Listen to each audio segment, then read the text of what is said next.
салом, субҳ бахайр бинандаи арҷманд. Абдулло Ашуроф ҳастам дар хидмати шумо. Умедворам рӯзи охири ҳафтаи кориро бо таби хушу болида шурӯъ кардед. навиди бомдодии озодиро таи чанд дақиқаи баъдӣ тақдими шумо мекунам. имрӯз ҷумъа 12 октябр аст. ибтидо назаре андозем ба вазъи боду ҳаво. имрӯз вазъи боду ҳавои душанбе ва Прага мақоли 2 бому 1 ҳаворо ба ёд меорад. чун тибқи пешбинии боду ҳавосанҷон гармии ҳаво дар давоми рӯз дар шаҳри Душанбе ва ҳам Прага 22 дараҷа гарм хоҳад шуд. нахуст шурӯъ кунем аз изҳороти ситоди байни идоравии ниҳодҳои қудратӣ дар Тоҷикистон нисбат ба вилояти Бадахшон ки субҳи 12 октябр дар хабаргузориҳои давлатӣ ба нашр расид. дар он гуфта мешавад ки то ҳанӯз дар дасти ашхоси ҷиноятпеша ва сокинони алоҳида шумораи зиёди силоҳи оташфишон ва лавозимоти ҷангӣ ғайриқонунӣ нигоҳ дошта мешавад ки оқибати ногувор дорад. ҳушдори сахти мақомот чанд соат пас аз он нашр мешавад ки бархе аз намояндагони мухолифин дар хориҷи кишвар аз омодагии мақомоти қудратӣ барои гузаронидани амалиёти низомӣ дар Бадахшон навиштанд. ситоди байнидоравии ниҳодҳои қудратӣ қотиона талаб кардааст ки то 4 рӯзи дигар тамоми силоҳу аслиҳа супурда шавад. ҳамзамон мақомот таъкид мекунанд ки аз тарафи сохторҳои ҳифзи ҳуқуқ дар ягон кӯча, деҳа, маҳалла нисбати сокинони осоишта дар Бадахшон амалиёт гузаронида намешавад. мақомоти қудратӣ ваъда доданд ки дар сурати аз тарафи саркардагону аъзоёни гурӯҳҳои муташаккили ҷиноятӣ, шахсони алоҳида то ба охир наспоридани силоҳу лавозимоти ҷангӣ нисбати онҳо тибқи қонунҳои амалкунанда чораҳои бетаъхир амалӣ карда мешавад. рӯ орем ба хабари дигар. эмомалӣ раҳмон президенти Тоҷикистон нахуствазири Чин Ли Кэцянро дар боғи ирами шаҳри Душанбе меҳмондорӣ кард. Кэцян рӯзи 11 октябр барои иштирок дар нишасти сарони ҳукуматҳои узви созмони ҳамкориҳои Шонгҳой ба Тоҷикистон омад. меҳмондории Кэцян дар боғи Ирам сурат гирифтааст. Ли Кэцян бо ҳамсараш дар боғи Ирам кулчаву ғизоҳои дигари тоҷикӣ ва меваҳои кишварро чашидааст. дар ин меҳмондорӣ Озода Раҳмон, раиси дастгоҳи иҷроияи президент ҳам ҳузур дошт. хадамоти матбуоти президент мегӯяд ҳадаф аз ин меҳмондории ғайрирасмӣ муаррифии тариху тамаддун, фарҳанг, расму оини неки меҳмоннавозии тоҷикон, шиносоӣ бо ҳунарҳои бою қадимии таомҳои миллӣ, меваҳои тару тоза, хушкмеваҳо ва дигар маҳсулоти кишоварзии Тоҷикистон аст. раис ҷумҳури Тоҷикистон моҳи сентябри соли 2014 ҳам ҳамроҳи бонуи аввали кишвар ва писари бузургаш Рустами Эмомалӣ барои Си Ҷинпин, раҳбари Чин ва ҳамсараш дар шаҳри Душанбе зиёфат ороста буд. Чин дар ҳоли ҳозир яке аз кишварҳои аслии сармоягузор дар иқтисоди Тоҷикистон мебошад ва чанде аз тарҳҳои муҳими кишвар бо қарзу кӯмакҳои бебозгашти Пекин сохта шудааст. хабари дигар ҳам ки дорем марбут ба Чин аст. вазорати маориф ва илми Тоҷикистон ба 4 нафар масъули ширкати TBI Чин унвони аълочии маорифи Тоҷикистонро тақдим кардааст. инҳо ҳамагӣ 4 нафар масъулони баландпояи ширкати TBI Чин ҳастанд. ҷоизаи аълочии маорифи Тоҷикистонро Нуриддин Саид, вазири илм ва маорифи Тоҷикистон, рӯзи 10 октябр шахсан ба чиноиҳо тақдим кардааст.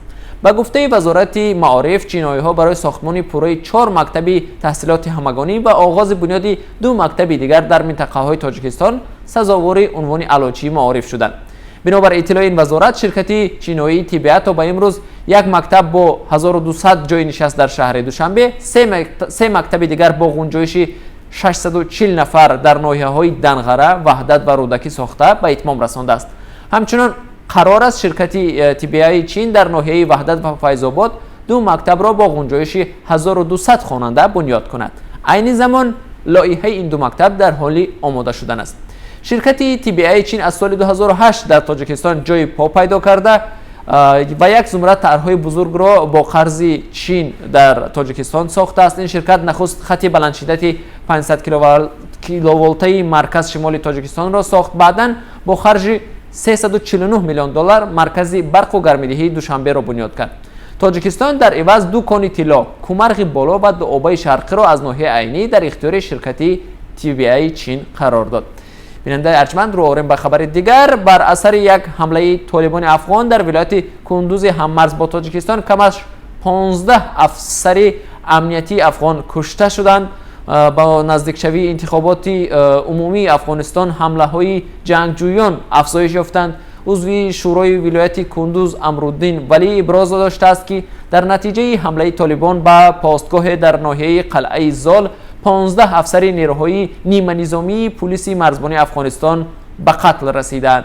طالبان مسئولیت این حمله را بر دوش گرفتند. در همین حال ریاست امنیت ملی افغانستان گزارش می‌دهد که در جریان یک عملیات نیروهای تعیینات خاص در ولایت مرکزی وردک که از هوا دستگیری میشد کمش 21 طالب سلاح به دست و از جمله یک فرمانده بلندپایه آنها کشته شدند.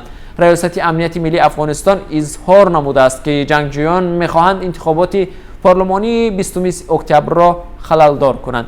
خبر دیگر داریم از ترکیه. روز پنجشنبه پرزیدنت ترکیه رجب طیب اردوغان بار دیگر از عربستان سعودی طلب کرد نوارهای بیرونشوی خبرنگار جمال هاشقجی از بینای کنسولگری عربستان در شهر استانبول را نشر کنند. خبرنگار منعقد حکومت عربستان سعودی 2 اکتبر به بینای کنسولگری عربستان سعودی در استانبول داخل شده بود. نامزد هاشقجی که در بیرون منتظر او بوده است میگوید این خبرنگار دیگر از بینا خارج نشد. منصبداران ترکیه تخمین میکنند که هاشقجی در کنسولگری کشته شده است. عربستان سعودی این عیبنامه را رد میکند. این مسئله را پرزیدنت ایالات متحده آمریکا دونالد ترامپ با عربستان سعودی بحث کرده است. بیننده ارجمند، نوید بامدادی را باز هم با خبرهای دیگر ادامه میدهیم. سفیر اوکراین در تاجیکستان خواستار پرواز مستقیم هواپیماها بین دوشنبه و کیف شد. ویکتور نیکیتیوک سفیر اوکراین در تاجیکستان گفت پروازهای مستقیم میان تاجیکستان و اوکراین خیلی مهمند و آن باید برقرار شود. نیکیتیوک گفت که این مسئله را در نشست کمیسیون بین حکومتی ماه نوامبر در میان خواهد گذاشت. سفیر اوکراین در تاجیکستان میگوید همکاری‌های اقتصادی و تجارتی کشور با تاجیکستان سالهای اخیر رو به گسترش نهاده است. سال 2017 گردش سودا بین این دو کشور به 35 میلیون دلار رسیده است که از سال قبلی زیادتر است. رابطه‌های تاجیکستان و اوکراین بیشتر در بخش انرژتیک هستند. نیروگاه برقی آبی نورک طول 10 سالها با چرخه و تجهیزات استحصال اوکراین فعال است و حالا مورد تجدید قرار دارد. ماه نوامبر نخستین چرخه راغون که نیز مال اوکراین است به کار آغاز میکند. رویم به خبر دیگر. حبیب نورمگامدوف به فدراسیون یک حربه بدون قاعده و یا UFC ضرب الاجل اعلان کرد. نورمگامدوف ورزشکار داغستانی در صحیفه شخصیش در اینستاگرام نوشت اگر UFC سازمان تشکیل کننده محاربه های بدون قاعده با عضو کمانده او زبیر توخوگوف شرطنامه را قطع کند او نیز قراردادش را با UFC قطع خواهد کرد. UFC قبلا تهدید کرده بود که همکاری را با توخوگوف به خاطر مناقشه با مکگregor پس از انجام محاربه با حبیب قطع میکند. نورمگامدوف میگوید در UFC باید دانند که او اعضای کمانده خود را در تنهایی نمیگذارد.